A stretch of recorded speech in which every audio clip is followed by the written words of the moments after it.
Dialogue India platform से आज जुड़े हैं डॉक्टर हिमांशु कृष्णा।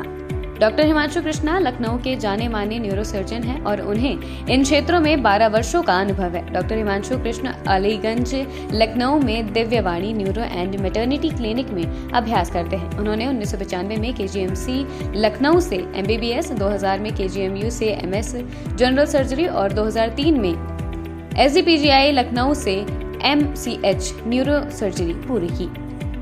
वो neurological society of India, association of spine surgeon of India, spinal cord society और इंडियन मेडिकल एसोसिएशन के सदस्य हैं। आज इन्हीं से न्यूरो सर्जरी से जुड़े कुछ सवाल करते हैं। न्यूरो साइकियाट्री क्या है? न्यूरो साइंसेज एक अपने आप में एक बहुत वाइड फील्ड है और बेसिकली 3 तरह के डिविजन्स होते हैं इसमें, neurology, neuro surgery and neuro psychiatry. Patients के जो तकलीफ़ें हैं वो इन्हीं 3 डिपार्टमेंट्स कह लीजिए या विभाग में डिवाइड हो जाती हैं डिपेंडिंग अपॉन कि कितना सीवियरिटी है या किस प्रकार की चीज़ें या तकलीफ़ें इंसान फेस कर रहा है। न्यूरो साइकियाट्री ऑफ कोर्स एक सेपरेट ब्रांच है जिसमें हमारे साइकियाट्रिस्ट कलीग्स उसको डील करते हैं। वो एक ऐसी ब्रांच है जिसमें कि पेशेंट को अवेयर नहीं होता है कि एक्चुअली में उसको प्रॉब्लम है, उसके बिहेवियर, उसकी पर्सनालिटी सब कुछ चेंज हो जाती है, वो खुद से कंट्रोल नहीं कर पा रहा होता है और वहाँ पे न्यूरो साइकियाट्रिस्ट डॉक्टर का काम आता है। न्यूरोलॉजी ऑफ कोर्स बाकी जितनी टाइप की नर्व संबंधित प्रॉब्लम्स हैं, चाहे वो ब्रेन की हो, चाहे वो स्पाइन की हो या बाकी तंत्रिकाओं की हो जो शरीर में दौड़ती हैं, उसकी अलग अलग तरीके से उनका जो वो जिस तरीके से अफेक्ट होती हैं वो न्यूरोलॉजिस्ट देखता है, जिसके अंदर बेसिकली मेडिकल ट्रीटमेंट आता है।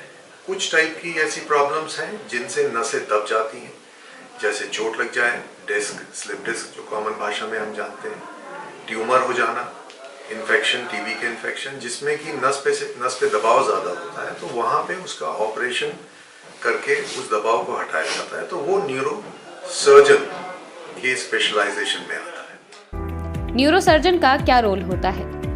नर्व संबंधित जो भी प्रॉब्लम्स हैं वो न्यूरो सर्जन ही स्पेशलाइज्ड और ट्रेंड होता है और ये बहुत ही स्पेशलाइज्ड ट्रेनिंग होती है, एडवांस ट्रेनिंग्स होती हैं, पूरे ऑल ओवर इंडिया इसके कोर्सेज होते हैं और सर्टिफाइड होने के बाद ही वो एक एलिजिबल हो जाता है कि नसों को ब्रेन में या स्पाइन में ऑपरेट करके उनको दबाव को हटाए और ऑपरेट करे। इस क्षेत्र में आने वाले युवाओं को क्या करना चाहिए? ये एक advance form of medical training है, तो ऑब्वियसली जो लोग इंटरेस्टेड हैं मेडिकल ब्रांच में जाने के लिए तो उसके कई सारे पड़ाव हैं।